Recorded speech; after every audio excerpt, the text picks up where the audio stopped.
Damn, back, as like, soon as the fucking stream comes on. It is kind of Whoa. crazy though that depending on your political brain, you either think it's amazing or you think they're terrorists, which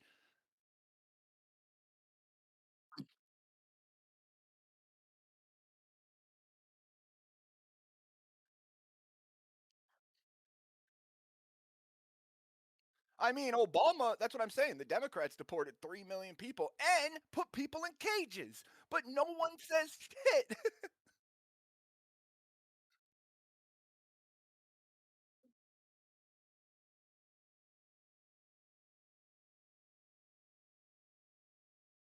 Yeah.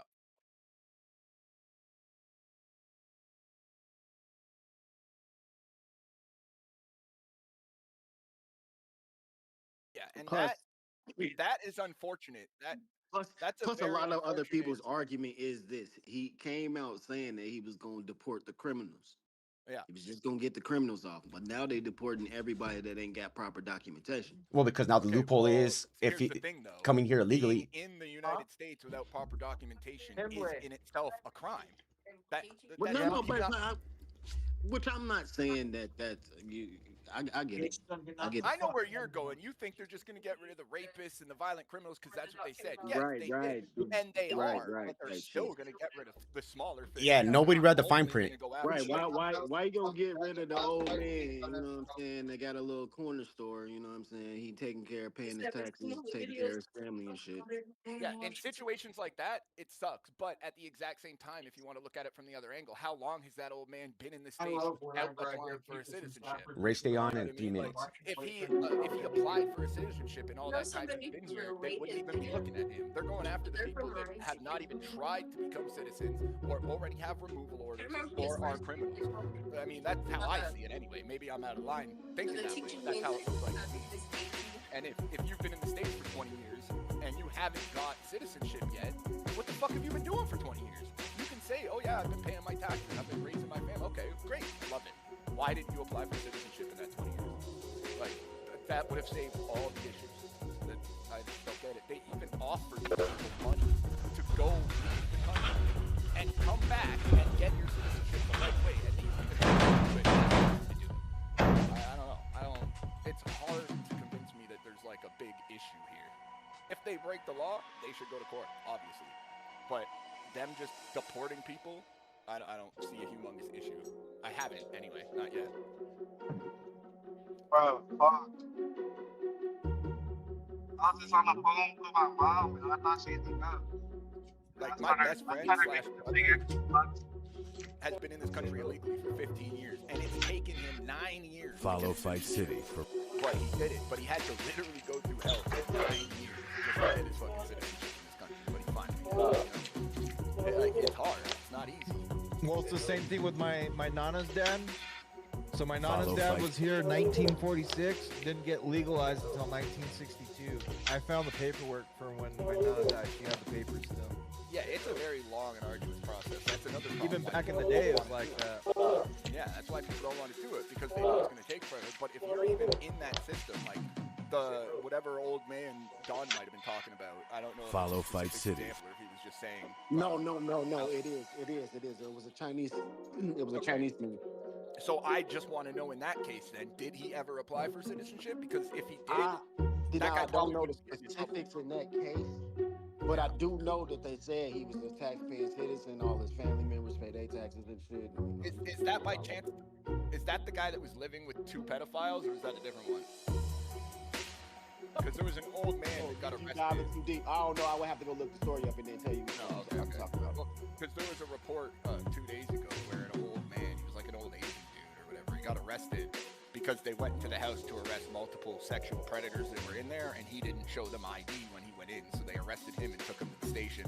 And they made a big deal about ICE kidnapping American old man citizens, and I was just wondering, like, is that the guy that was living with pedophiles? Because that's another, like, that's another issue one. Because if dude was living with pedophiles, then I don't really care what happens to him, Stream. I mean, if he was a pedophile, that doesn't make him like a pedophile. Wait, is that TOS? Is that TOS? No.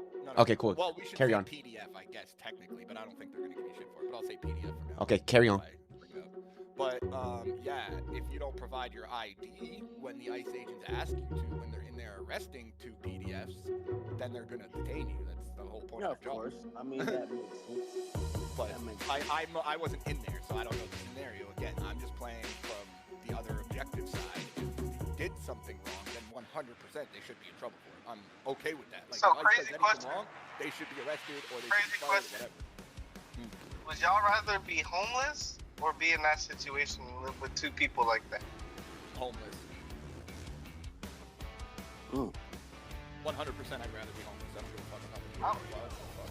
the Man, that man. If I know they're a pedophile, I'll kill them while they sleep also, by the way, so I wouldn't be living my life. it's cold out. It's cold out in them Canadian streets, ain't it? That's Fuck fine. that, dude. Homeless or take dude out and take over the house. That's the thing too. Like that's what I just said. If I was living with a guy that I knew was a pedophile, I'd probably kill him and not tell anybody. I'd just keep the house anyway, or I would just go move to a shelter until I found. I mean, then he wins, though. You're going to jail for the rest of your life. Am I though? Because I bet you a lot of juries will find you not guilty if you're killing off. Unfortunately, there's this thing they say in court where they say you can't be the judge, jury. No, that's and- true. But there's also a thing called temporary insanity, and there's also a thing called We've got some trauma. beautiful weather here in sunny Southern California. Going to get right into qualifying action here in just a little bit. We got Group B on right now. 5 minutes left. Secret that Eli Tomac has set the tone early. 2 for 2 to start the 2026 season. But from your seat, from your perspective, from someone that has done it at the highest I mean, I've level, seen it work what's before. making him so great America to start sucks this new when it season? comes to the justice system. I probably don't even have to go to court. I could just bribe someone. Has always been incredibly fast. But the difference Tomac gonna lose so today. far this year is the speed looks more repeatable than You in shut your fucking mouth if you say that again, bro. I really think so, bro. I think he's gonna get second. He's gonna get second, but I feel like Chase. I think feel like. Cooper Webb steps up and gets first tonight. Shut your fucking mouth if you say that again. I didn't even make a prediction video this week because I've been sick and I wasn't really feeling it. But my predictions, fuck, dude. Chase Sexton, Eli Tomac, Cooper Webb and Chase Sexton off to a start that they Hunter were not Lawrence, wanting and then Cooper Webb. in 2026. But once again, from someone who has been Nah, in he's still position hurt. battling No, for he's hurt. championships, Joe I guess the Shimoda. pressure's ratcheting up here at round 3. It is. It's That's a go great time, and for fucking Chase name. Sexton, he's down 18 points. And Cooper Webb, he's 21 Japanese. down. Yeah, Joe Shimoda. Shimoda. And now Hunter Lawrence in great form. These guys got to step on the gas pedal right now. And look, I know this is only round 3. I didn't know you liked Joe. There's plenty of time. No need to panic, but they do need to get it back going. I in gained the so right much direction. respect They for him just last year can't for afford breaking his to hand and lose finishing out the more season. points than they have already. Yeah, there's no doubt. Let's see if those two can claw their way back. Damn, into dude, the that championship. And track Scott is Matson, wet. Eli Tomac and Hunter Lawrence and Ken Roxon's been off to a great start as well. 2 for 2 as far as podiums to start 2026. I feel like the But the Japanese 250 are just class, superior at 6 everything, different bro. riders have started the season on the podium. For more on that, Haley Fuck. Shanley and Lurch. Except being American. Safe to say that round 3 is no longer Well, they about were till he Nasty dropped the whip, bomb on their bro. bit fast. Calm their little ass down. Whoa. And thus, as a result, that rises the pressure for everyone else around him. You were getting too good too quick. We had to nerf him. Momentum coming off of a perfect day in Saudi Nah, bro, I Arabia. was thinking about making. Y'all know that Tom Cruise meme? Has officially Son of a shifted cause policy when I at shoot. Dramatic. I was Yeah. thinking about making that with the year he The conversation has already. shifted from potential and hype to Wonder what your neighbors are gonna expectation. think seeing a he slide across the car. Hayden Deegan, he can certainly dictate the pace, Lurch, but the question first I'm asking snowstorm we ever is hit. it the best position to answer Sigma in your last opinion? Well, I gotta tell you, consistency wins Wait, it only usually- championships. You look at doesn't usually 8-point snow out there? separation through our top 5 riders. No, like, this is the Hayden first time it Deegan, snowed in Max years Anstie, here. I ain't Chance gonna Hymas, Michael Mosman, already and snowed. Riley only one Yeah, podium and the last apiece. time it The snowed, it 6th was maybe podium, half that was an inch. Cameron It's McAdoo, finished second last week in San Diego. That was Yeah, his that's first, what but I he had a rough start at Santos, the what's the opening Bills round gonna here do in now? 2026. That they You just could even go completely back to 9 points out of the lead, and that's Levi Probably Kitchen. want 2 to rough trade our starts, QB but away finishes and 6th then just sell and our 4th. franchise. Really? To You're gonna say trade that your there's a QB after you breakaway threw your wide performance here receiver in under the the fucking 250 bus? West Division, that's a far Dude, cry. bro, we threw, And bro, I gotta bro, tell the you, Bills I'm are looking trash to see now. the The franchise action is that gone, bro. happens They here fired today. the head Pagula needs coach. a smack in the face Bro, from the Keon. G- Yeah, thank you the guys. It's going to GM be interesting. It's the crazy to GM think and that the Levi fucking- Kitchen has yet The to GM have and a the owner is podium fucking to start the here owner in is 2026. But AC, Terry keys to Pagula the didn't 250 class here at round 3. Brandon Bean is the Well, worst you fucking know, Oh, I saw right that. off the bat, we're going to talk Dude was Levi like, oh, that Kitchen's was speed. McDermott's idea 2 to rounds sign in, Keon 2 or draft first-turn Keon. That had nothing crashes to do with for Brandon. Levi, but Shut the he fuck has up. been unbelievable on the motorcycle. I'm on record. They need to hop off Kitchen's dick, bro. Yeah, Levi Kitchen, we've he's seen going through so the pack, far in but his professional it's not a career. deep So field. I'm looking to see Levi get a good start, be out front with the leaders, so we can really see what that new pace can do for him. And for Cameron McAdoo, look, we've looked at his stats behind the scenes. If the guy's racing Supercross on a 250, most of the time he's on the podium. Hey, But with Stevie gonna have a seven, brand new maybe football three team by like next season. this past Yep, season, every week. Injury, only a month I heard back a lot on of Supercross. Supercross I about believe their it started in the beginning of December. For Cameron already to have a podium through 2 rounds, I think that says a lot about his work ethic. Now the Cardinals are going to end up with McDermott. And now he's going to have some more confidence, so he's going to be a problem for these championship contenders going forward. Nah, but that'd be funny as fuck Hey though. man, don't curse them like that. 'Cause they might just do that. That's what I'm saying. That'd be funny as fuck if it happens. Nah, McCormick. We are watching 250 Group B qualifier number 1. And AC, I want to jump Look at that. Oh, conditions. It almost looks like oh, bro. What happened? And we've had a little bit of overcast, cooler weather this week, and you can already tell some of the whoops starting to break away. There's only been a couple sessions so far. This is going to be a gnarly track. Fuck. In every corner, so a far cry condition-wise. You see how much moisture's in that dirt? Completely different racetrack.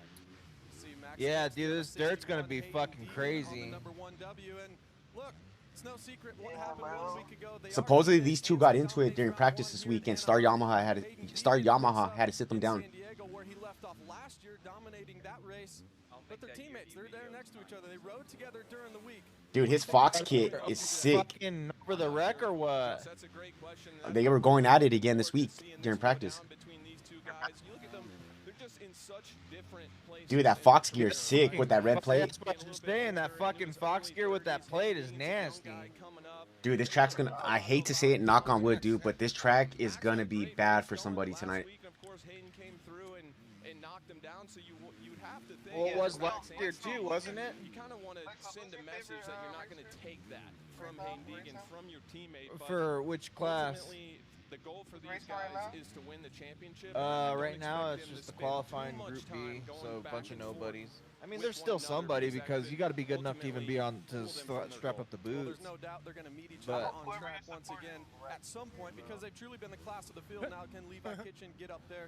Dude, stay fuck on it you. for How a about second for that? the first turn. His speed has been incredible. Catch Like me you outside. talked How about about. that? How about this whoop section right here? Very challenging. How set of dare whoops, you but this is fucking where it's go really against challenging. Hayden This Deegan, rhythm bro, lane after it. and It Eli is. I Tomac. love last week in San Diego, we had a kind of a Kitchen's gonna do a little bit better this week, or tonight, I think. a rhythm section after the whoops. It makes it extra technical. We saw some guys in the first SMX Next group going through the whoops, then going 2-3 over the They five. all, But I they expect all this are to be rich, aces spoiled in the kids. 450 Oh, aces. you're talking I about expect Jack a triple Doherty? right after the whoops, which will be very technical for these guys. Are you kidding me? Right there. A lot of people say that, but they not. Really, since Anaheim won, he came out here, qualified fast. He qualified fast He's like, dude, he's like sessions in a row. a wrestler, Conor McGregor. Like, he's that entertainment type. He's just like a Bro, wrestler. I'll tell you one thing. If I had Jack Doherty or Hayden Deegan threatening to kick my ass, I'm taking Jack Doherty's side 10 times out of 10 to beat the fuck out of him. Hayden Deegan's a fucking monster, bro. His strength and conditioning is bar none better, way better than anybody out there right now. You gotta think he is just itching at the chance to go out there and show Hayden what he's Deegan. improved this Fuck you, bro. Have you ever rode a dirt bike? Answer me that, honestly. Have you ever rode one? How about that save from the 29 last week in San Diego? So you wouldn't understand whenever you case a jump how much strength it takes for you to be able to fucking not crash. Maybe give him a few points, 5 or 6 Like, points. What a save he had. Here comes 250 Group A qualifier. he can be a spoiled brat all he wants, bro. He puts in the work to. He's not living in his dad's shadow by any means. Bro, he just dropped 15 million on his own compound and house being built. He has his own personal. It has a supercross track.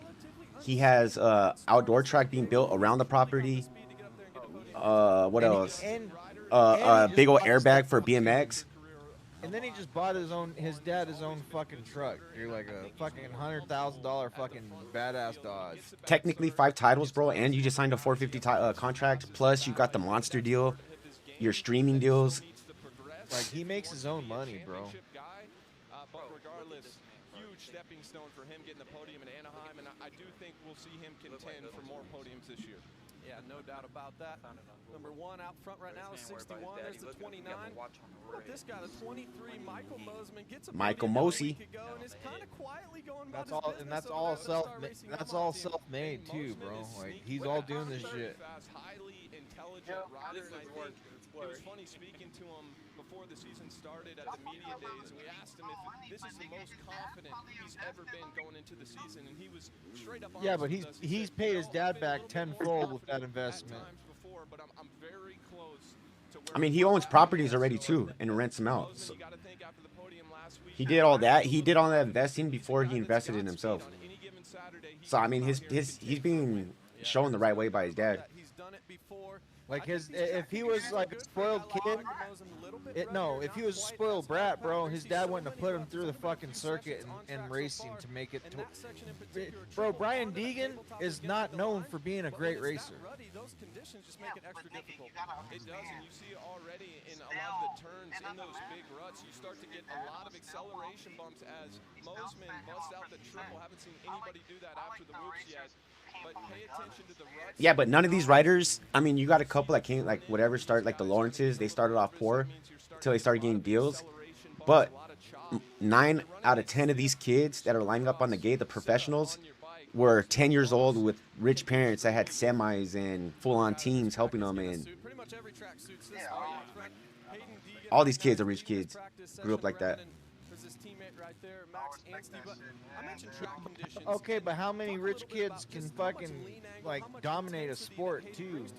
If he's a spoiled brat, go look at who? As a perfect example, it was loose and dry because of the wind, and you cannot. Golf. Hayden is very aggressive, high in the RPMs. Likes You're talking about the sport golf? In the turns, comes into the turns really fast, and so you kind of got to ride around that as he busts out the triple But there. is Tiger Woods' kid dominating golf right now? That is going to suit his riding No, he style is better than not. any other condition. Now, I have to tell you, look No, at he is not. We watched press day yesterday. I went down there and looked at it this morning. Do you Look at those leads golf? so fast. He made the triple after that section look so easy, but I'm telling Doesn't you, matter. He's not that is dominating. not easy. That The- triple is Royal very difficult, but Rory McIlroy, dude, Tiger Woods' son is 16 years old. 3 of the 4 sessions. You gotta think, I know Deegan, Max, Tiger Woods won his fucking first national, or won his first fucking gold jacket when he was 17 or 18, bro. What are you talking about? You won a championship for that team. Mitch Payton, Charlie Pro Wood, Circuit, Charlie Monster Axel Energy, Wood. Kawasaki team. What are they saying during the week to Levi? What's Mitch talking about? Is he happy with the speed? That's what I'm Just stay saying. on the This- turn? I think by he this is. What's he point- saying? Yeah, I think right now as you see him just make a Yeah, little but by this point, Tiger had already he was already lining up to get his fucking gold jacket. could do is start questioning himself, and He's not the best. He's not the best. Tiger Woods was the best by this point.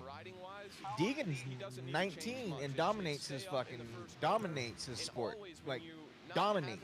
Who is that? There's no- Oh, there's McAdoo no down. comparison. Down in that bold corner off the left-hand side of your screen. GG even made a YouTube Don't pay channel attention breaking up the to the tie. results. Focus on yourself and what you Ooh, know Levi how to Kitchen, do, 104. and eventually you'll claw yourself out of Yeah, it. he just turned 20 last week. And you have to have some Oh, confidence, see, right? I You don't have to pay have confidence. that Going much to sleep attention at to night. Hayden right Deegan now. with the 1-0. Dude, he's 2 seconds faster than everybody. Into the top 5 1 week ago, so you have to sleep Right now, I'm on showing that. one. Dude. Quit looking at the fucking live board. Kitchen put up was a second faster than second place with a 104. Deegan just came with a 102.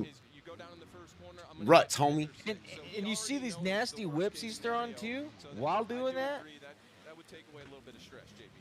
Maxence, the winner of Anaheim 1, really in dominating fashion. Mike Put Deegan, your why are you so put your sad? controller down. Gap. Then goes to San Diego, winning the race. Had that altercation with his teammate. But if you're Max, you just have to put that Don't out lick my there. face. Think about today. He's had the speed all season long. Most likely was going to get a second 1 week ago. Got taken down, but still a pretty good start to the season for the 61. Yeah, a good start, and what he was preaching after Anaheim Next year was is the how biggest he wants to stay fucking level-headed. challenge He Hayden thinks Deegan that's will his have. strength. Dude, not even the next year. This summer, bro. He's coming. We got It's- Jet coming. Dude, Jet coming back from injury to outdoors, defending his outdoor championship. But You got Deegan. You got Prado going outdoors, bro. You got Harup. We're gonna have the Kuhn brothers from Europe for a few outdoors. Hymus. Hymus is 250, bro. Good. Hymus isn't going up to 450s. Hell no. I thought he was for this year. Huh? He's on a fucking crucial year to save his 250 ride, which he kind of already did with these results. He needs to go through a full season without an injury. He's torn his knee twice in the last 2 years. RJ's gonna be coming off. RJ, but RJ has an injury right now, but he'll be going back to outdoors though, from what I was looking at. What are you talking about? Yeah, he's going outdoors, but he's already 450. He's full-time 450. Jordan Smith is gonna be 450, making his 450 debut. RJ did 450 last year outdoors, and he did pretty good, bro. Yeah. Top 5. He's just going through an injury now. I think he got a broken wrist right before A1.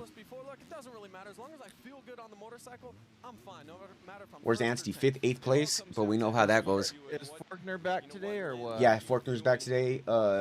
Marchbanks is back. Have we heard anything on Bam Bam? He's not day to day. He doesn't have a date, but it's expected, I think, around 6 weeks to be out.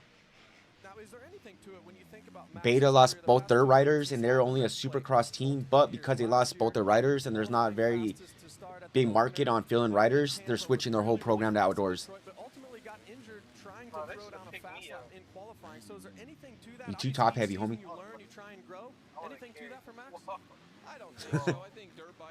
God damn, dude. Sorry. Macadone? Something's going on with his bike. He went down right now. In that bull turn like 5 minutes ago. Cameron McAdoo, number 142 Monster Energy Pro Circuit Kawasaki. We talked about him earlier. Look, if he's on the track and he's healthy, you know he's going to be near the podium or potentially. Kitchen got a little closer, better this time, 103.9. Whoa. Mosi almost ate nasty shit. Going back many years now, and so I think he sees himself as a guy that can contend for that Fox gear with that red plate looks so fucking sick. Did you see the red plate though? It's not pure red. He put a design into it.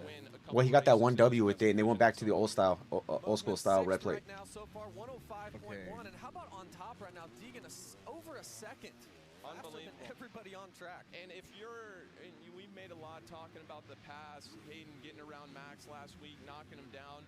But Hayden's speed on the motorcycle, ever since San Diego, the first practice at San Diego, No, I kicked him right now. He's gone to the next level, and he has been dominant speed-wise. Even in his heat race last weekend in San Diego, he was unreal, and he was clearly far and away the best guy on track. So if you're Levi, how are you going to call Levi Kitchen the best guy on track last week? He's going through a B and C class right. No offense, they're good riders. But I would be scared if Kitchen couldn't fucking make it through the pack. And don't you think it starts here? Open the show with momentum starts right here on Race Day Live. And I truly believe that. Maybe riding dick too much. He's barely making it through the pack. He's gone down in both races at the start both times. He's going to have a better night tonight, I think, but you can't sit there and say he's the best guy. Fast lap, bro. I mean, you can't hate. He's a good rider, but you can't sit there and ride his dick like this. I hate him right now, bro. His kid looks sick, though. Last year will forever live in infamy and give me the worst taste. I got props for it, though. Why? He got punked how many years, and then finally you get tired of getting punked? Yeah, but you're nowhere near in that race, bro, and you're just gonna take him out just because. But how can you say that? The race just started. It was literally 2 turns into the fucking first lap. 2 or 3. Makes a little mistake right there. Goes from inside to out. Actually, not sure if that was a mistake or not. You think that was on purpose? I think it was a mistake. Yeah, I think the front end got a little tall. He pushed a little wide. Very different racetrack than what we've seen so far this year. You can tell it's pretty fast. There's a lot of tractions. You see Levi, not all the 250 guys. This is a fucking perfect track for Deegan style of riding. Let's see if he's able to get this 3-3 after the whoops. Now this is so critical right here. Can he get in that pocket right there? He does. He goes triple. only able to get that double. There's so much time lost just in that one little section. And when you triple, the pocket of the second triple into the corner is a little shallower. So I think a lot of these 250 guys you're going to see kind of seat bounce that jump to get the height to make that triple into the turn. 104.1 was that last lap around, so a couple tenths slower than his fastest lap. You have to think if he was able to get that triple out, that's going to be worth at least half a second. It is. Let's take another look at him through the whoops here. A lot of these guys going to the left side.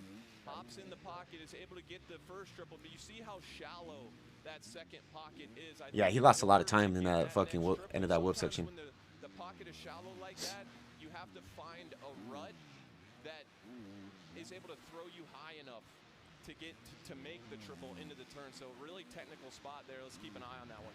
Well, he's on another fast lap right here. Oh, makes a little mistake there. Can he still go triple out? You see him shift up probably to fourth gear, entering that turn Oh for my the moves. See, went a little further to the right, not able to do that triple. I think he's going to back it down here. He's not having a good time right now. That's going to be interesting to pay attention just to that triple after the whoops. You see on the bottom of your screen the 61 of Max Anstie stands all the way around that turn on the left side. Does he get the triple? Oh, just comes up a little bit short. I love that line cutting inside of all those ruts there before the finish line.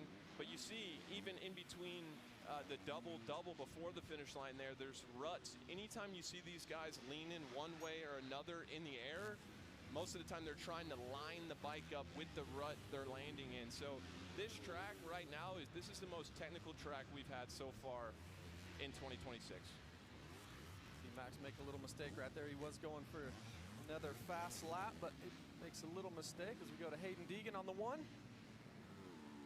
Picking up right where he left off, JB. 102.7. I mean, 2 laps, back-to-back 102.7s. 1.2 faster than everybody on track, and that just has to feel good. That has to feel so good. Why is he shaking his head? Like that. And I love what you said. It looks repeatable for Hayden right now. It doesn't look like he's on edge. He was able to get the triple after the whoops. Really no problem. Looks good. He does. Dude, that Club MX all black fucking kit, sick. To win this championship, of course, they're all trying their best. They're all doing the best they can. But I'm putting a lot of emphasis on, as you see, Levi bust out that triple. It's a technical little section for these 250 guys. I think the race can be won or lost if you're able to do that 3-3 consistently in the main event this evening. And it's almost like you have to overjump the first 3 just a little bit to use your suspension Yeah, to unload I need to get get that new pillows. next triple into the corner. Well said. Hayden Deegan starts off his day here at round 3 just like how he wants it. 102.7, 1.2 seconds faster than everybody on track. Levi Kitchen second. Hymas, that's a solid one for him. How about Max Volan? Heat race win 1 week ago in Dude, San Diego. he is fucking so much faster than everybody right now. Holy shit. That man, he has been unstoppable. Red Bull KTM's Eli Tomac, 2 for 2 on the season. He's going to be on track when we come back. He's a whole second, like 1.1 or 1.2 seconds faster This than everyone place else. is absolutely exquisite. I know we're departing soon, but I feel like I've arrived. Too true, T. Speaking of arrivals, 2-time U.S. Paralympian Danny Arovich enters the Delta One Lounge. Look at that effortless drive. Truly a recipe for success. The performance here today has just been next level. You know I can see you, right? First Scotland, now Milan. You know I'm bringing my kilt. This did not happen by accident. It's more than just stocking shelves. This is 40 years of breakthroughs, hard work, and pushing limits. Always striving to be better. Because greatness doesn't quit. Rocky Mountain ATV NC. Get ready. So, Lindsay, the Olympic comeback, it's on. I love it too much to stop. The things we do for love. Tell me about it. Austria 2013. I tore my ACL and my MCL. Wait, what? Saint Hubert boating incident. Yeah, wrenched my whole knee. 2010, wrecked my arm, but I still ski down in a sling. Climbing accident, back, tailbone, you name it. Why do we do this again? Because we love it. Oh my goodness. Races around the rug, huh? Every era has its moment when people stop asking what's allowed and start asking what's possible. With people who take one more step, and stopping would be easier. The long mile, the early mornings, the reps no one sees. Limits don't vanish, they bend. They bend under pressure. Can't hear you, bitch. Under people who refuse to back down. Go anyway, go again, don't stop. 511, challenge possible.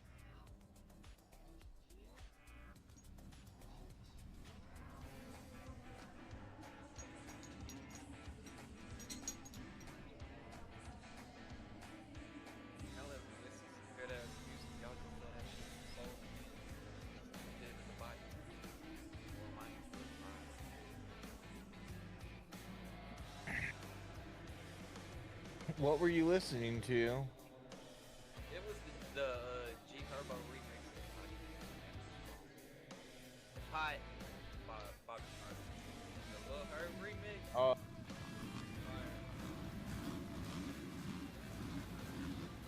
Here we go. 450.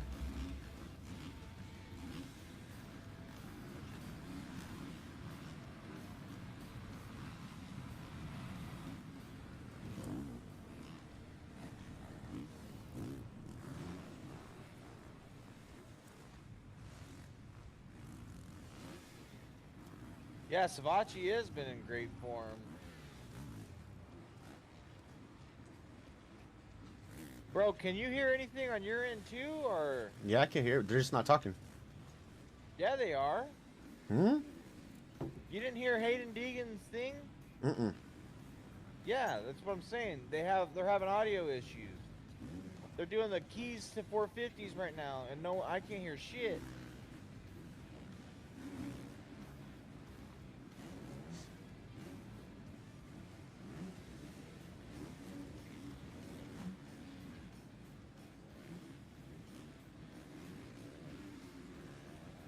These bitches lie, salsa.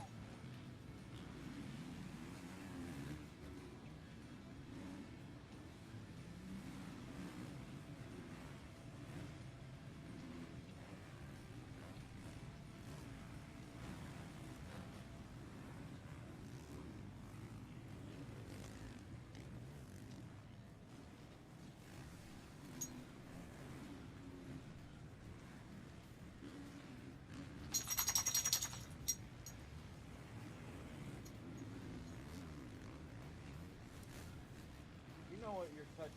Leave it alone.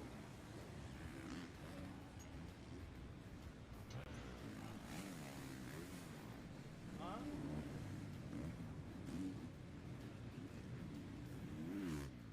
Mommy Clay, bring me a donut.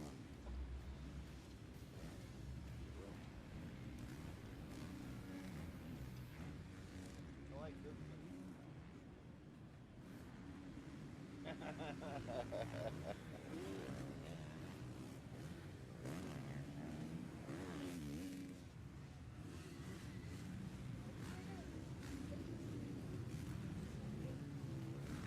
Got the races right now, baby.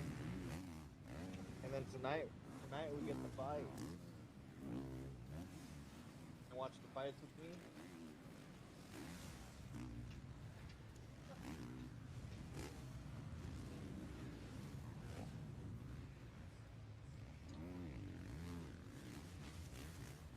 I want to watch them with you. If you don't want to watch them, though, that's fine.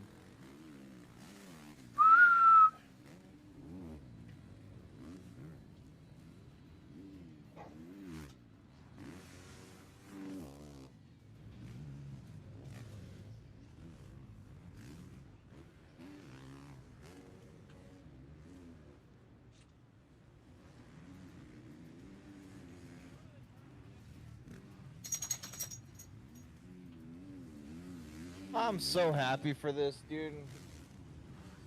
We got 2 weeks. Yep. Oh my god! Oh my god!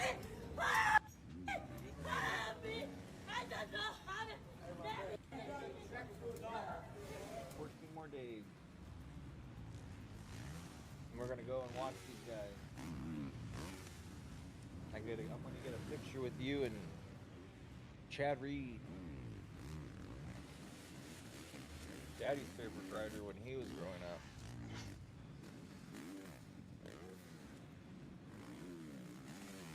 The 94, that's Ken Roxon. That's Hunter Lawrence. I don't know. I didn't see. Damn, no talking. 104 from Tomac. That's what I'm saying, dude. They're having horrible audio issues.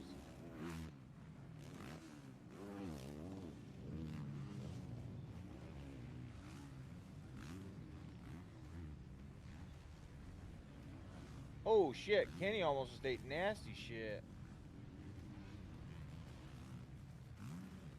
Ken Roxon. The German. You like Ken Roxon? You like his bike,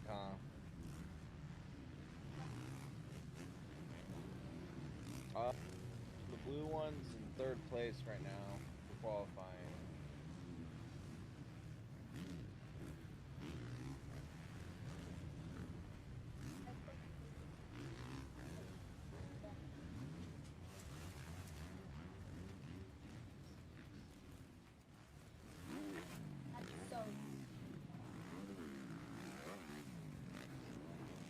What?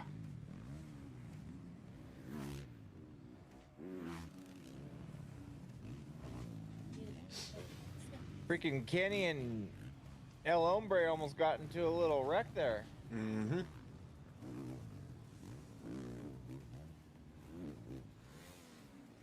Oh shit. 103.9? Ken Roxon.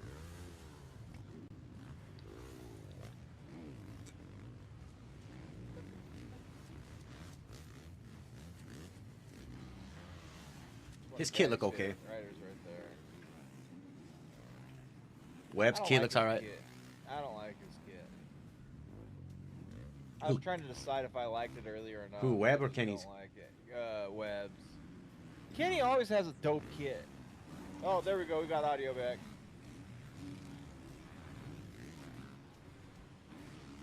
$102.9.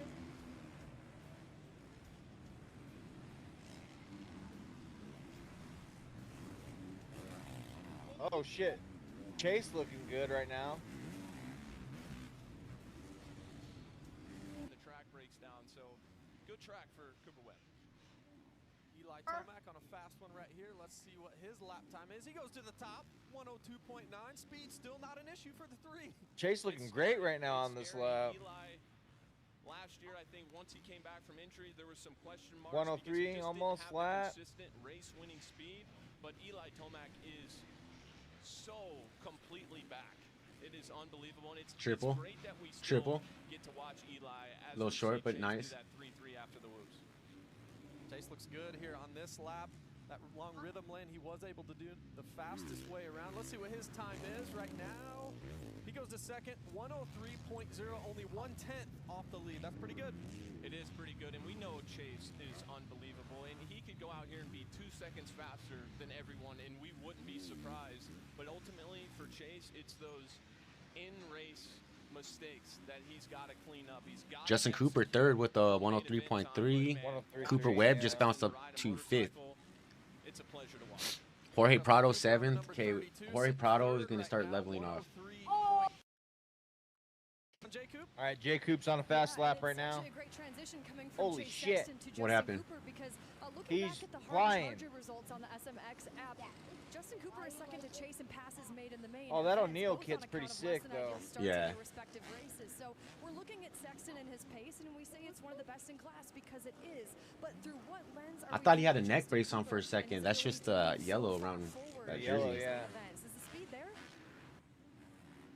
I want to know what Jay Coop's lap is right now, dude. He was getting it right now in these turns. Last week, one of the best rides on the track coming through the field, and this guy, if he is able to get a start and he's able to find a decent way through the whoops, He's going to put up 103.3. at some point this season. It's a tall task with everybody healthy right now. Eli ripping, Kenny ripping, but Jay Coop, he has one coming, I believe. Yeah, there's no doubt. Let's see if we can get J-Coop through the whoops there. We're going to see if he's getting that jump line down. We did see him earlier in qualifying session where he was able to get that down, and that's going to I don't understand that jump line is, dude, and that's why he's not gonna get re-signed to start Yamaha. Watch. Who? Justin Cooper. It's his contract year, and there's already rumors that he's not gonna be re-signed. Maybe setting up another fast lap. And you can tell that second triple coming into the turn after the whoops, there's really only one or two. Dude, if he would learn, if he Chase Sexton 102.2. J Cooper is perfect all around the track except the whoops, dude. He just sticks to that jumping where sometimes skimming is a lot better. Period over that triple. It's just hard to do lap after lap. So far, Tomac, Roczen, yeah, but he's not the only one that does that. Cooper Webb jumps them too. Yeah, but Cooper Webb also fucking started skimming them. He skims them or jumps them. He just whatever's faster. But he does skim them now. J Coop, he's one of the best guys that we've seen in the corners. Just the green like one that, is? making the corners so tight, so small, but still you can see there's no hesitation in the middle of his turns. He goes outside. Damn, dude, he's going slower on these laps, but he's looking. Look at there he goes. You say he's trying to skim. Triple. He does go triple. Does he get triple? There he does. He found the rut. Hey, he skimmed it as we were talking about him. For J-Coop and skim and whoops, that looked pretty good. Still able to get that triple. It did. Let's see. And he bettered his time by a second. He's fourth. 103.7, so a little bit slower than he's fast. Oh, a little bit slower, I meant. He's in the ballpark. Yeah, it's 103.7. Notoriously, the whoops are always the hardest to hit in the first practice because the track crew, SMX track crew, goes in between the. Hunter Lawrence going fast right now out of that turn.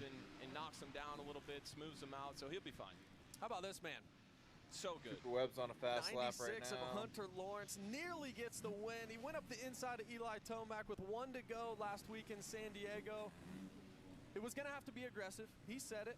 Wasn't able to get the lead, but in my opinion, this is just my opinion, that to me was as good as a win. Oh, I love it. Hunter Lawrence. I loved it, and I think when RJ at a 104, Prado at 104. It's that in the opening laps he's got to be a bit faster, and him able to keep Ken Roczen behind him the first 5 or 6 laps of that main event, I thought that's going to go a long way for his confidence. And just seeing how he didn't settle. He didn't settle. Once Eli got around him, Kenny got around him, he still had the goal of winning the race. Oh my God, Chase just put up a 101.9. Years past, Hunter would have settled a little more, but now he knows he can do it. And he's flying through this track, dude. To start the season. Unbelievable start to this season. And look, only 4 guys in the history of our sport have ever started the season with 3 or more wins. Jimmy Ellis, Rick Johnson, Jeremy McGrath's done it 3 times. Does that surprise you at all? It does not. Does not surprise you. But the last man to do it, James Stewart in 2007, he started the first 3 rounds with victory. So it's really difficult to do. But Cover your Eli Tomac, mouth. he's up for the challenge here today.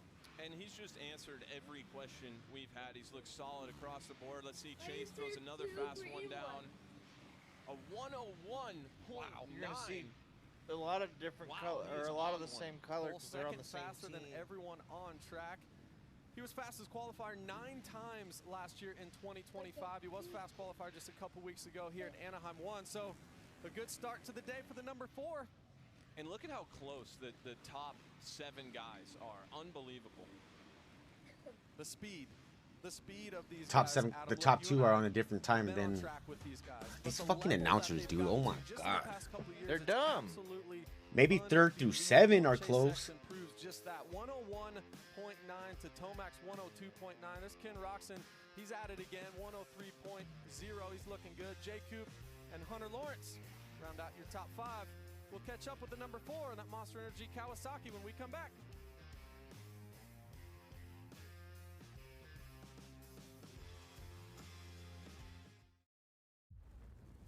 Hey, Meta, film this.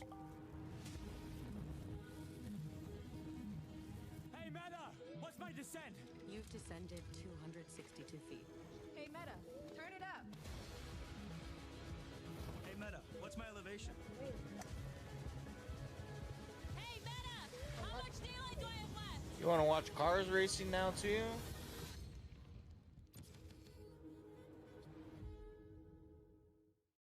Which one?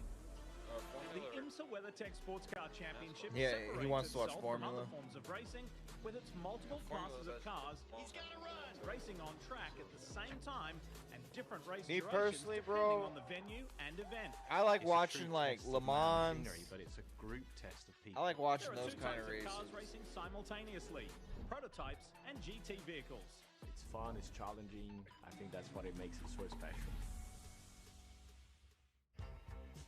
Buying a new car? You need WeatherTech. Perhaps a nice used car. You need WeatherTech. Or maybe you're still driving Old Faithful. You need Oh, it's the WeatherTech. Michelin Man. No matter the age of your vehicle, American-made WeatherTech products are the solution. Because messes don't care what year your vehicle is. See? You do need WeatherTech. Order your American-made protection at WT.com. Michelin is the official tire of IMSA. From the track to the street, perform on all roads with the legendary collection of Michelin Pilot Sport tires. Ready for track-inspired technology? Michelin sunny, recommends cloudy, TireRack.com rainy, as your source for snowing. the Pilot Sport family of tires. Learn more at TireRack.com/pilot.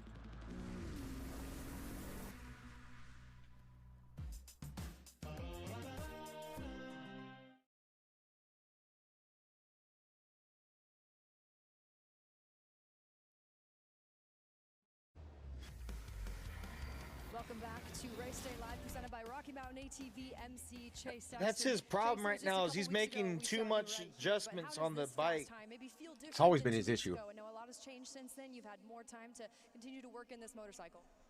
Yeah, I feel pretty good. My lap wasn't really great either of them. I'm not a honestly, fan of so, his kit. we still have Retro, some, but speed in the tank, but feels good to No, it's definitely retro. We made a lot of progress on the bike in the last 2-3 weeks, so I'm excited, and I like the track. It allows for some creativity and really kind of allows me to find my speed out there. So it's fun, and looking forward to tonight. Obviously, this is just first. I can't lie, bro.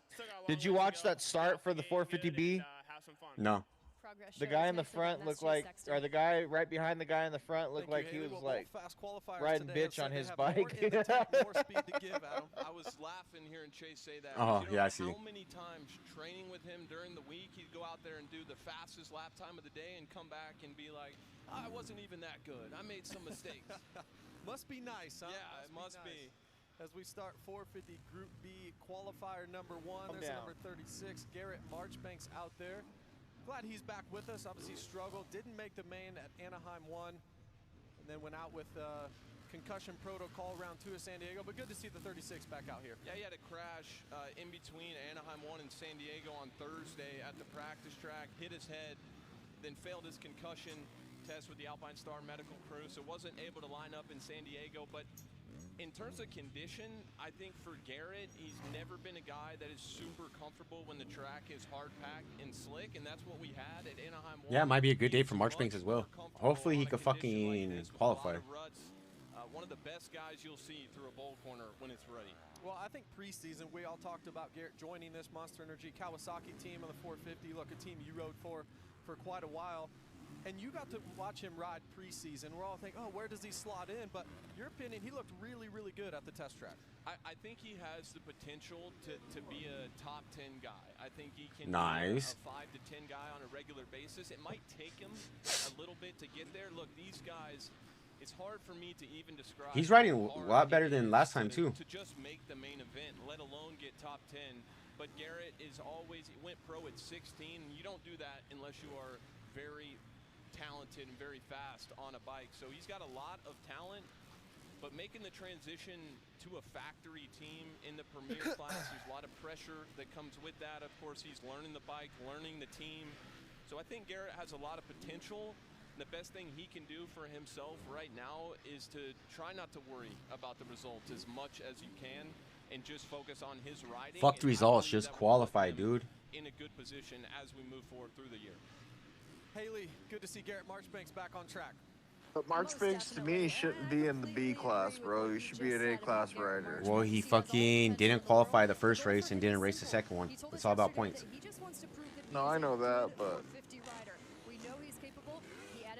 He's an A-class rider. He should not be in the B.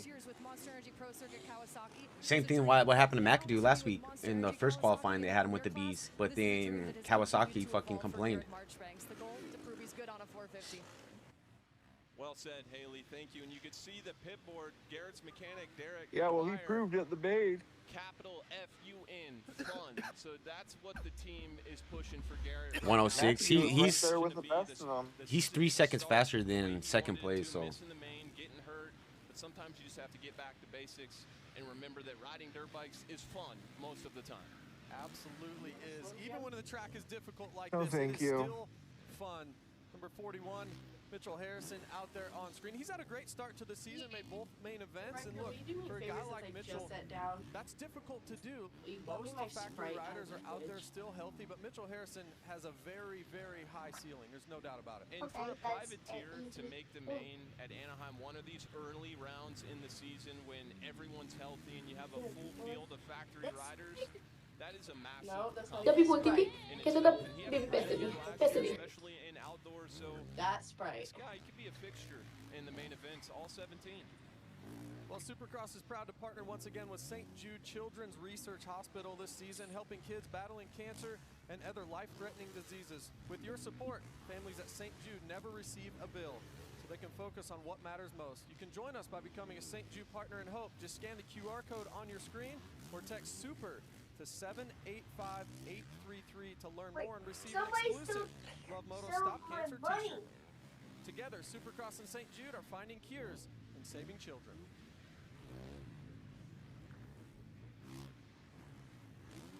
So Harrison throwing down a lap. Yeah, 250s are fucked tonight because Hayden's a rut rider. And this track is rutting up pretty fucking nasty. Guys will start cutting down and making the corner tighter and tighter and tighter. And then once that line, once the tight line starts to get a deep rut, a lot of these guys will go back and go all the way to the top of the turn. No, I'm over here. Try to find a little bit of a smooth line. Marchbank's 105.5 out there right now. That's 16th overall. Stevie, you there? Yeah, I'm right here.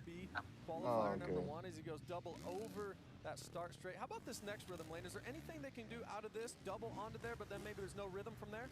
I don't think there will be enough lift if you do the double kind of a this track is rutted, dude. The jump that they're landing on is so small that I think you would maybe have to wheel tap that next 5-footer to get the 3.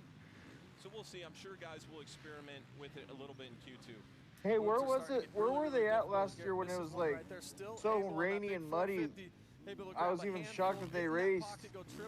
Triple. Look at all the ruts. This track is just getting very difficult. And one of the things that was so impressive about Garrett last summer riding for Monster Energy Pro Circuit Kawasaki on the 250 is he has been notoriously a bad starter Paging in his Space career. Cadet. He's a big, heavy guy, Come in, especially on a Space Cadet. What'd you say? I was reading. What race was it last year where it's so rainy and muddy that I was even shocked that they raced it? You know what I'm talking about? Yeah, it was one Hymus one. Was it 8? No, it wasn't 8-2. Seattle? Be a little easier for Garrett to get out to a good start. One of those races. 66 of Cole Thompson on your screen right there. It He's was second fought. Oh, in this session so far, 106.8. That puts him 19th overall out of everyone on track. Thompson's a good rider. Look, when you watch him ride, he's very centered on the motorcycle where he gets that triple into the turn. And not a lot of guys getting this triple out. They're all electing to go low and double table over single. Oftentimes when you start cutting down in these corners, you can see the line that Cole just did there. You're still, you end up still making. Ooh, I can't wait to be there in 2 weeks, bro. We're gonna be right where they are. So a lot of times when you cut down like that, you're not able to get straight and get to full power to get onto that tabletop there, so you see the guys just still turning a bit. Let's go down and check in with Lurch.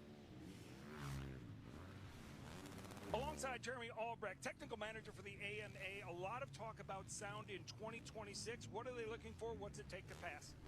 Yeah, so really the test is 112. You can't be louder than that. We get 2 dB for the accuracy of the meter, and then another dB after qualifying and racing. So it'll be 115 is what we're looking for today, 115 and under. So 115.1 does fail, so. Okay, well, let's see what I'm going to do. I'm going to turn around 2 meters away. I'm going to yell, see what I got. You take a look at the screen. We'll see where it go. All right, sounds good. All right, so What the fuck was that? see where we're at. There's 105.3 over here, so yeah. Are you talking about the sound test or the Yeah, the riding? sound Let's test. go close. That was 104.8 on this one. That's that shit that they have on the bike. There we are. So instead of fucking you relying on hearing your engine revving, you're fucking you got that little decimeter or that dB fucking reader on the front of their bike, that front fender. That's great. Jeremy Albrecht ran They around introduced for a it like long last time. week or the week before. JGR back in the day, and Back in James 1985. Stewart, and Jeff M. Easy on the old jokes. Easy on the old jokes. I had to get J-Bone's just a legend. He is J-Bone, one of my favorite guys in the pits. If you can think it in this sport, he's probably done it. Hunter Lawrence has it on his Good rider bike. in his own right back in the day. I actually rode with him a little bit in North Carolina years ago. He's a good rider.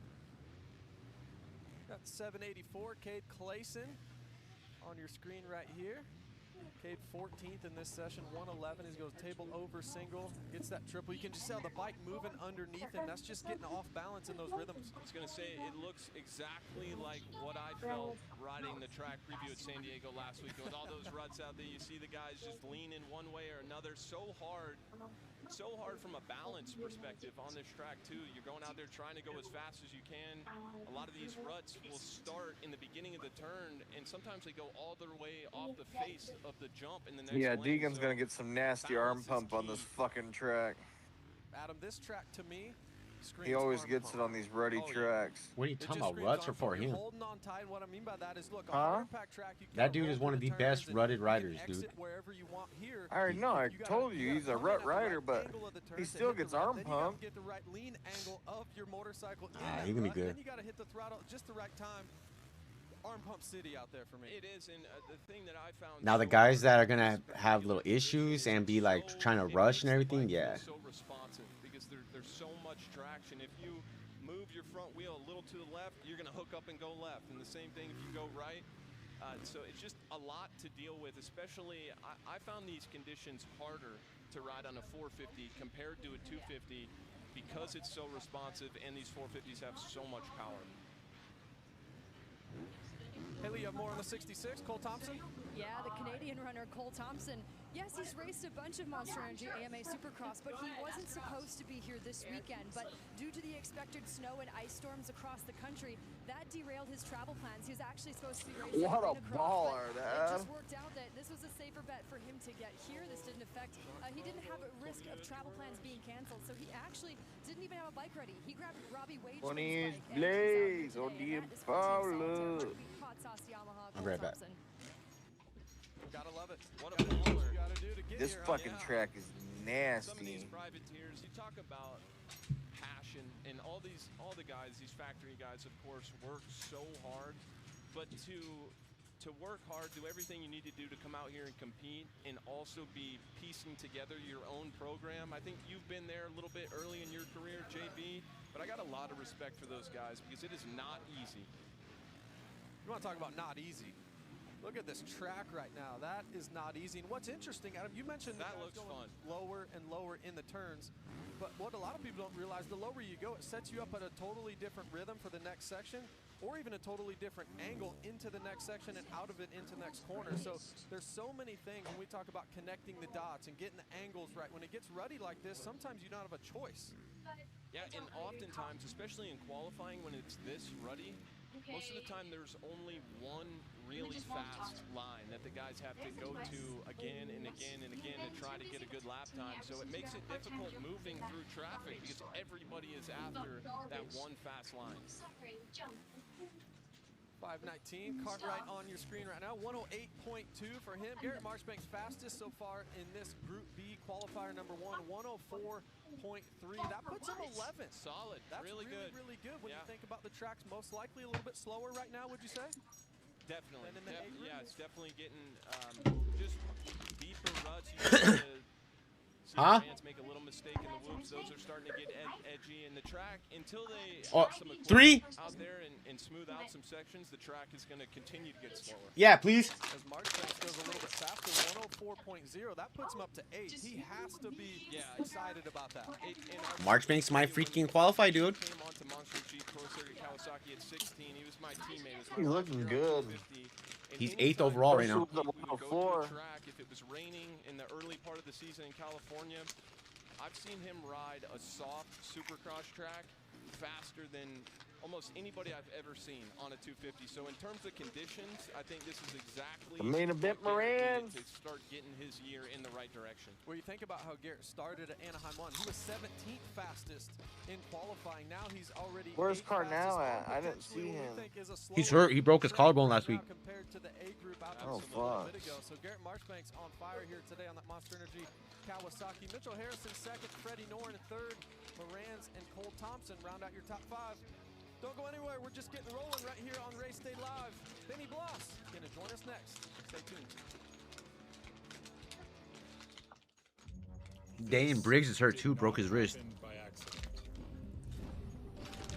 Well, you said RJ broke his wrist, but he's racing. No, he broke it in the off season, coming into the season.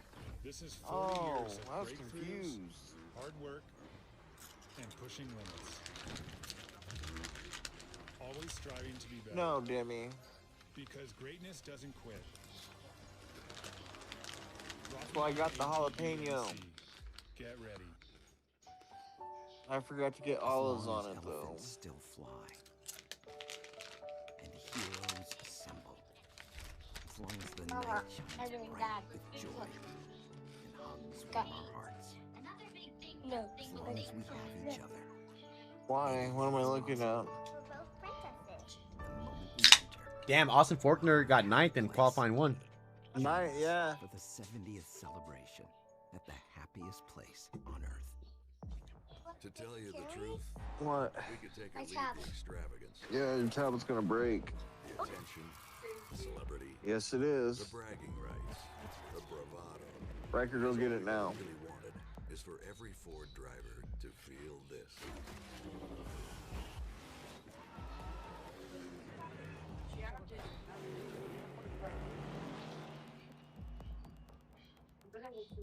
Bro, they keep playing these Disneyland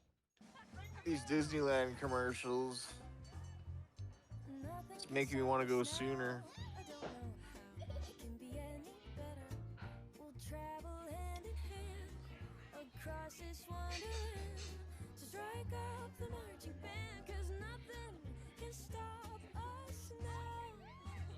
Don't wait to make memories that last a lifetime with this special offer during the 70th celebration at the happiest place on Earth.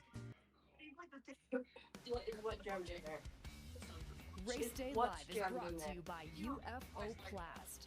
Super Motocross welcomes UFO Plast, the official motocross plastics partner of the Monster Energy Super Motocross World Championship. Find the perfect plastics for your dirt bike at ufoplast.com. Pretty cool. Some riders able to go check out the Hall of Fame induction on Wednesday night. Some Wageman hanging out there. Welcome back inside the booth here at Anaheim 2, the historic Angel Stadium. Justin Brayton, Adam Cincerello, and the Benny Bloss joining us. What's up, Benny? How's it going, guys? Thanks for having me on here. Maybe the tallest to fastest rider ratio of all time. Well, thank you. Greatly appreciate it. Oh, Benny Bloss. Well, we have to touch on it. Look, it's no secret. You go out for press.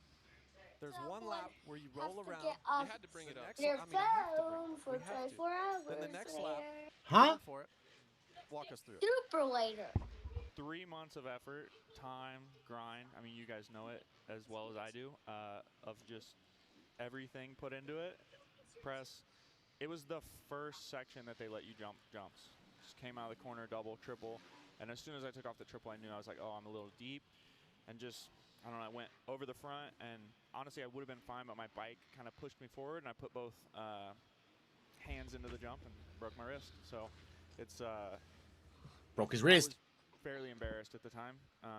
Just, like you said, it's the first lap. It's so just heartbreaking. I had like 3 mental breakdowns on the side of the track, and, you know, it's a bummer, but out here watching and healing up. And what is the excuse me. Did you get into surgery the next week?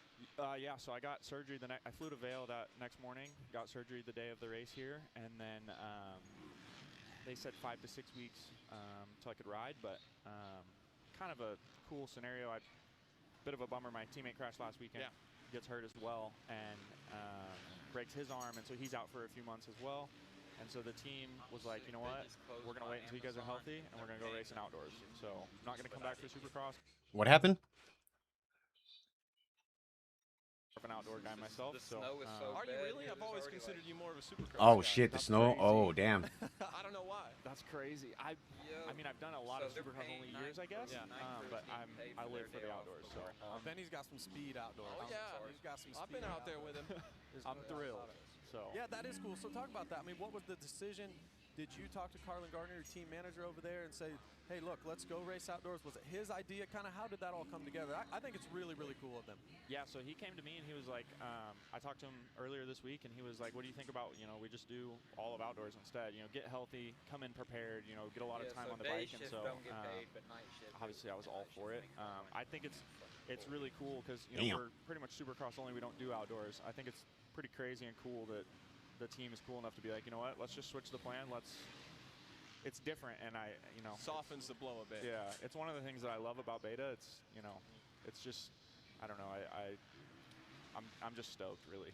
For a new team, Beta, I think, has done an unbelievable job. And we've even talked about that off air. You guys have never complained about the motorcycle one time. It seems like you guys are always pretty stoked. Yeah, no, I love it. And, the bike has come a long ways. The first year, I mean, yeah, we had our ups and downs. Yeah. But, I mean, it's hard to be upset when the team is always trying to get better. Everyone is always working, I come off the track, I'm putting in as much effort as I possibly can, and I know that the rest of the team is as well, and so that's really all you can ask for as a rider. And I'm really, really bummed because we had the bike awesome this year. That's what I was going to ask, is we've all been through this before, the injury thing, and it's really tough. Like you said, it's full off season, you're grinding every day, and then you come out, make a little mistake, and it's all over. Is it easier for you to deal with that stuff now because you've been through it, you're a little older? Is it still the same, still hard? Yeah, it's still hard. It's like, like I said, I had a couple mental breakdowns, and it's the time, and especially not knowing I'm going to get to race outdoors now. Like at the time, it was like, okay, I'm going to come back. I'm going to get to race 6 races if I'm lucky, and then the SMX points are a thing in your head too. So I don't think it ever gets easier. That's for sure. 450 Group C qualifier number 1 out there right now. Benny, let's talk about this track a little bit. Very difficult whoop section right there, and then even tougher to get that triple-triple. Do you like that section? What have you seen kind of guys do through there that's good? Some guys jumping, some guys skimming, but talk about this track a little bit. I think the track looks great. I actually had a chance to go ride in Georgia on a replica of this track, and I loved it, so I'm a little bummed. The whoops are a big thing, though. Honestly, on track walk, I hate to blow them out, but on track walk, I saw Chase looking at the triple-triple after the whoops. I went over there, and he was like, there's no possible way you're going to triple-triple. And so I was texting him after Futures that Dudney went 3-3, and of course he goes out there, rides Does like it an right away. absolute animal. No, I think the track looks good. The dirt is kind of gnarly. So Make for some good racing, for sure. I learned not to trust my instincts on track walk. But you go out there and you look at a jump that you're obviously gonna do, and you think, just like what Chase said, you're like, there's no way I can do this, and then you go out there and do it on accident the second lap. So when I walk the track, rider down. Nordstrom came up short on the 3 there. It's like he might be wearing that Alpine Star airbag. Let's see what the 667 did right here. We talked about difficult track conditions. AC, walk us through it. He goes double, table single, gets a little off to the left. You see, just jumps into, I thought he was going in the tough blocks, but just comes up a little short. And as soon as the front wheel, when he came up short, the front end loaded, and the bars turned, because the dirt is so grabby, it just threw him straight to the ground. Glad he's all right. He's claiming it. Love to see it. Love to see he's all good. But Benny, we go back to this track a little bit and what Chase said, and then track walk in particular. Look, we don't advise riders to do this, but Jet and Hunter have been vocal. They don't even walk the track. Yeah. Because visually the track looks so much different without your helmet on. Do you feel that as well, Benny? I mean, I don't know if I would feel comfortable not walking the track just because, you want to see everything, but I don't hate it. It's, like Adam says, a lot of times you'll go out there and it's like you see something, it's like, oh, you almost like psych yourself out. I'm not sure Jet Lawrence would get psyched out by anything, but I mean, I don't hate it, but it's probably not for me. Do you like these conditions when it's ruddy like that, or the long legs? Is that a problem? See, I like the ruddy conditions. You think really? the long legs aren't good, but I say I like it. I've had my moments in the ruts, but we all have. Overall, I like the conditions. I'm an East Coast guy, so I think I'm just excited to see the racing tonight. I think the conditions will make it more interesting than maybe not. So. Well, I think the conditions tonight is maybe going to be the biggest difference we've seen all year from qualifying to racing. I don't think we're going to see conditions maybe this ruddy, this treacherous in race conditions. So Benny, for you, and Adam, for you as well, what do you like with track conditions and making changes? Are you thinking about the night show?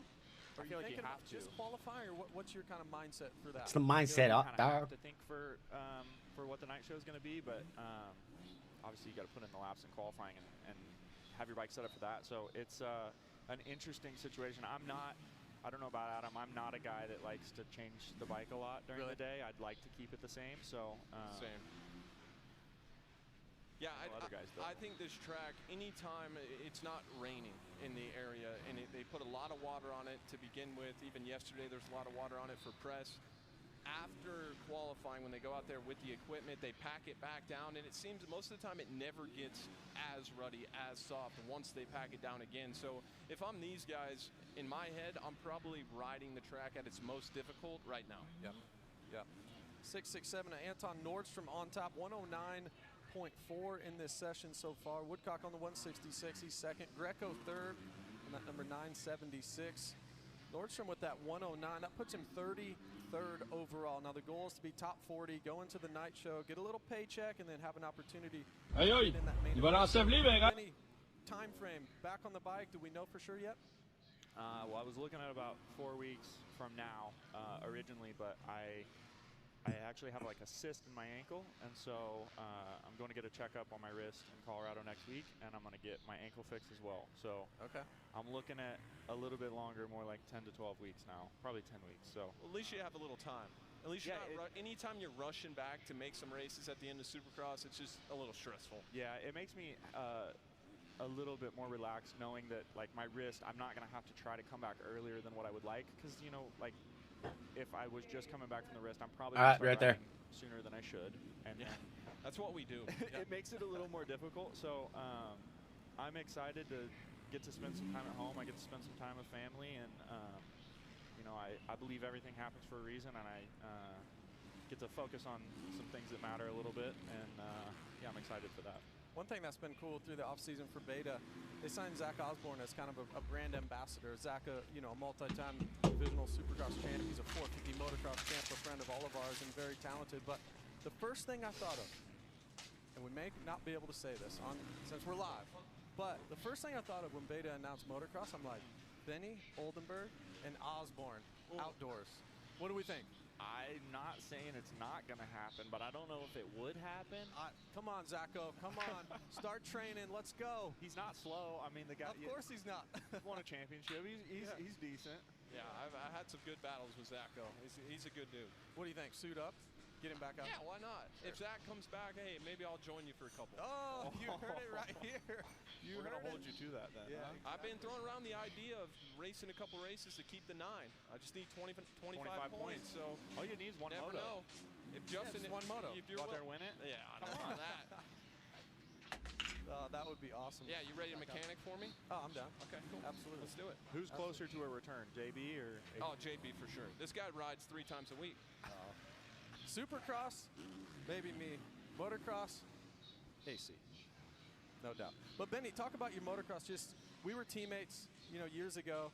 Your outdoor skill, which I can't believe Adam said that, thinks you're more of a Supercross guy, because motocross, your skills. I mean, you've gotten top 5s, so many top 10s. You have to be excited to take things outdoors. Oh, I'm thrilled. I saw Mathis calling saying that me and Oldenburg and I were not MX experts. Oh fuck, you still there, bro? I'm like, I'm more of an outdoor guy than a Supercross guy, and he didn't agree. I guess just because I'm, you know, I haven't raced in a while. It's 22. Hello, dickhead. You still there? So, but like you said, I've had some decent results outdoors, and I didn't realize I've been muted this whole time. We did 3 rounds, and it's so much work to do 3. Be nice to know next time. Tell me, fucker. What you're gonna do the whole thing. I don't know. I was getting my food right now.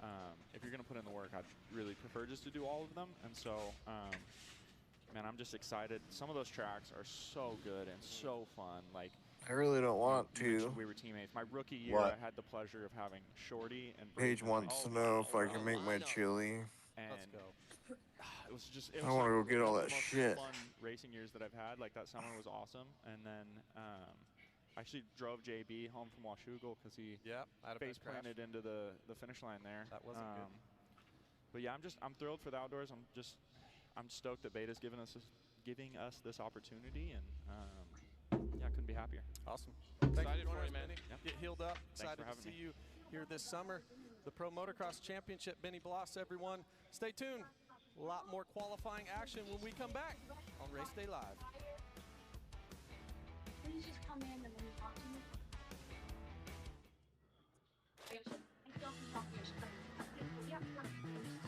Get your motor running. Head out on the highway. Come on! Looking for adventure. And whatever comes my way. Crazy at the restaurant. See, we're reaction to this special medicine. These pills take For whatever comes your way, there's a WeatherTech. Why do you think dollars? Fetal frontal syndrome. FFS. Mr. Claus, you forgot this. Yeah, but don't look it up. It's never too late for an unforgettable gift. We're routing to Timmy's house. Hurry into the Mercedes-Benz Holiday Love Celebration now. Hi, Susan. Honey. I respect that, but that cough looks pretty bad. Try this Robitussin, honey. The only brand with True Source certified honey. Mind if I root through your trash? The powerful cough relief you need. Robitussin. Are you Marsha? I am. I mean, I am. Thanks for meeting me here. Usually not an interweb dating guy. Barely ever use this phone computer. Unless it's to bundle my insurance with Liberty Bibbity. Oh, same. I hate this thing, but it's true. You can save hundreds bundling with Bibbity. You want to have dinner with me? Bibbity? Bibbity? Bibbity. Bibbity. Are you hungry? Mhm. Let's get some lasagna. And some pinneroof. Only pay for what you need.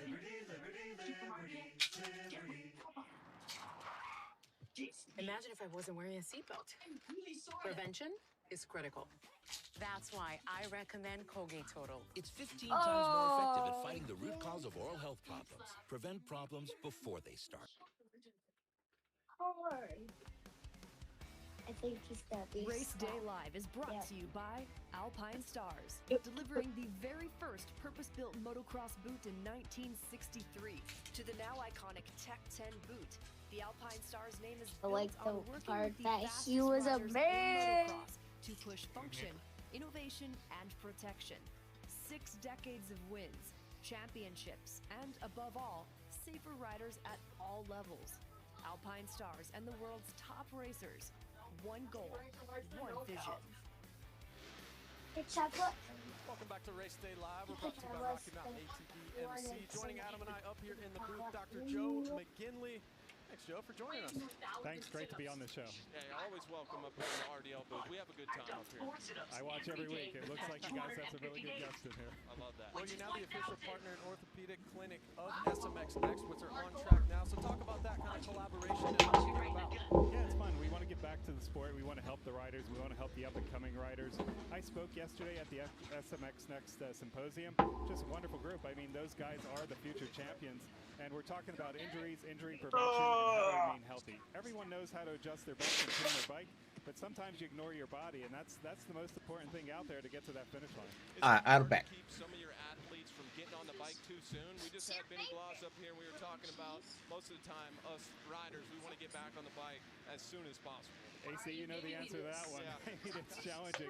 We've been working with riders all the time, and as soon as they start feeling well, they're like, hey, Doc, I get back on the track. I was like, no, don't mess up what we've done for you. We Oh, Yami's on top 4. We want to make sure that your career is going to last long, and you're going to be out there for decades.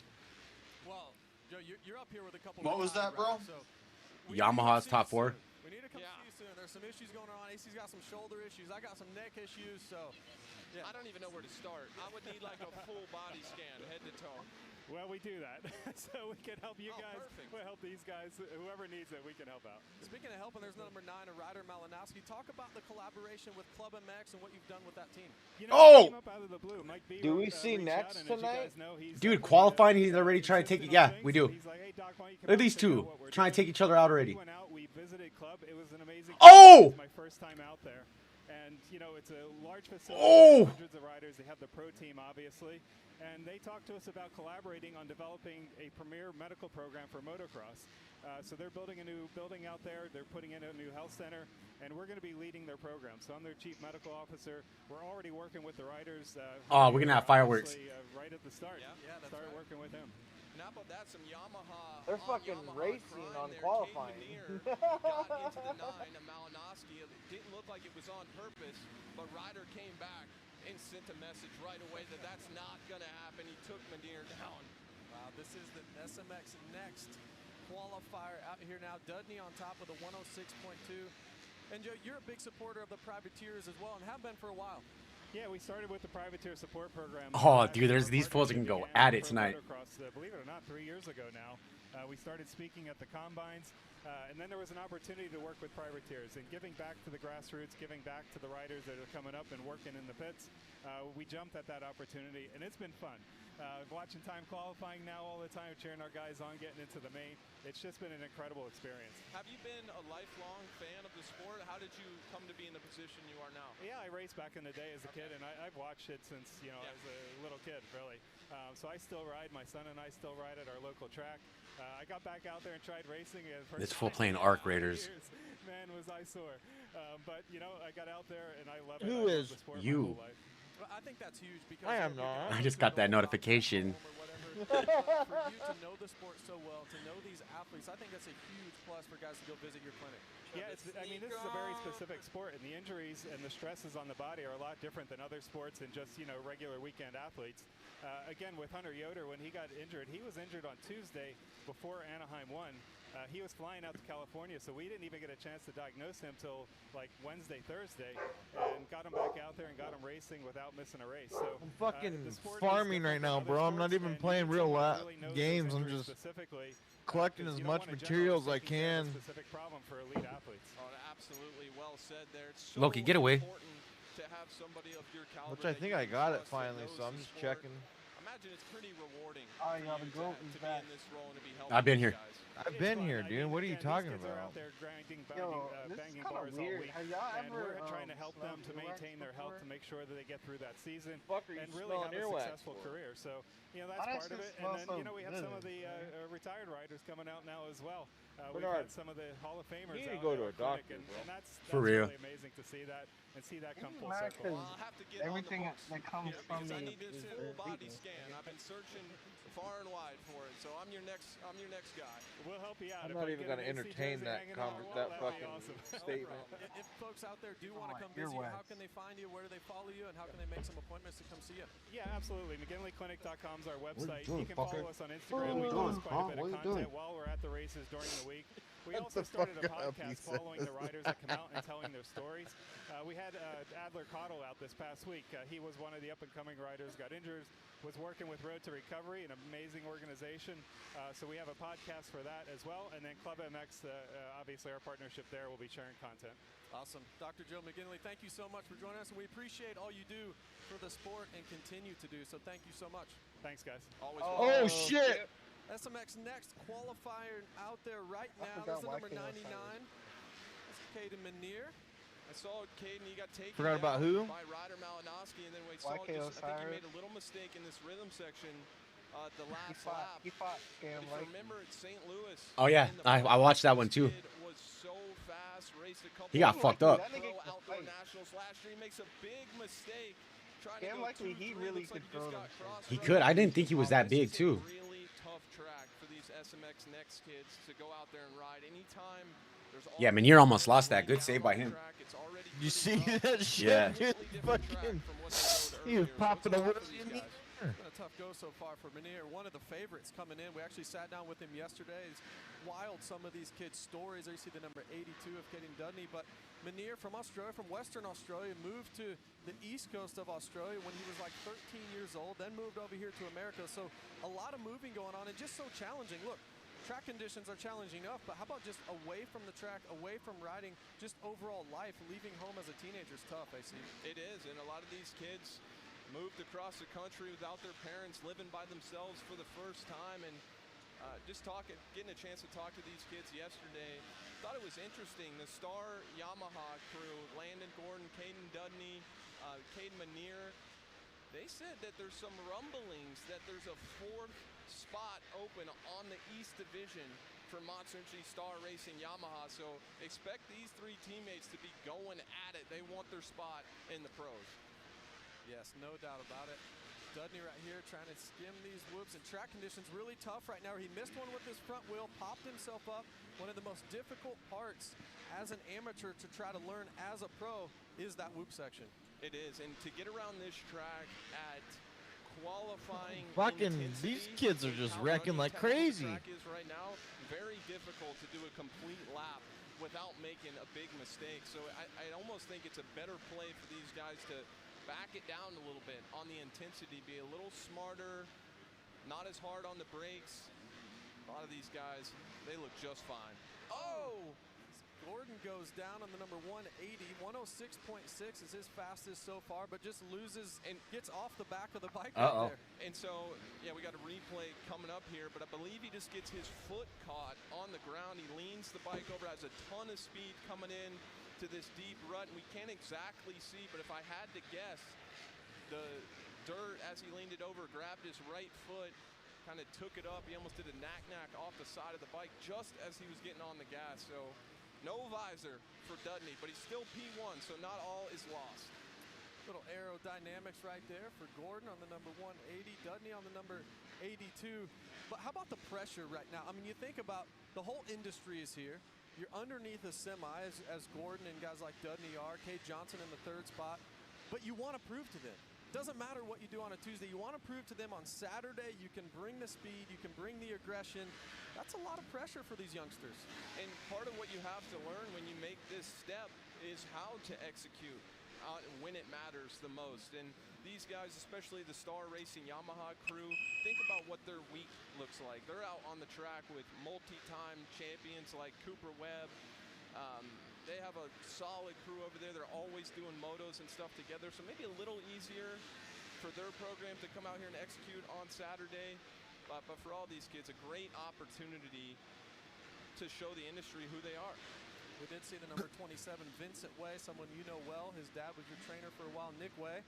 Very accomplished racer out here. A few years ago, the number 99, Munir, back on track. Looks to be a little bit bent front end, so going to be difficult to throw it on a fast lap here. It is, and you can tell he's getting all the way back to the right side of those whoops. You see the middle and the left part of the whoops at the end. They're starting to break or chunk away a little bit. That's why you see the back end going side to side. So expect a lot of guys to be kind of cutting out of that right-hand corner before the whoops and trying to hug the right side where the whoops are still fresh. Like Munir's going to try to go on a fast lap here. I like that split section. A lot of guys going inside, where yesterday on press they were going to outside triple-double, and it could change as the night goes on, staying really, really low in that right-hander. And I haven't seen guys use this outside in the sand yet, so I wonder if the track crew will do something different for Q2 later on today. Yeah, I like that inside line that Caden did right there, and I think you're right. I do think his bars are a little bent. It's also hard to tell because these guys have been a bit off balance all day because there's so many ruts going down these rhythm lanes right now. Something that would be basic on a track without ruts becomes extremely Yo, Bernard, have you tried out that City to 5 Boroughs that everyone's talking about? 177. Cade Johnson, we were able to sit down with him yesterday. You want to talk about a great kid, very mature for a young 18-year-old. I'm a fan. I'm an absolute fan of the 177. It's on a Yamaha for a long time. Yeah, He said making the I'm not going to pay transition for it. I told to the Cowie. He said it was kind of tough at first, but they went to work and got the bike in a great spot for him. And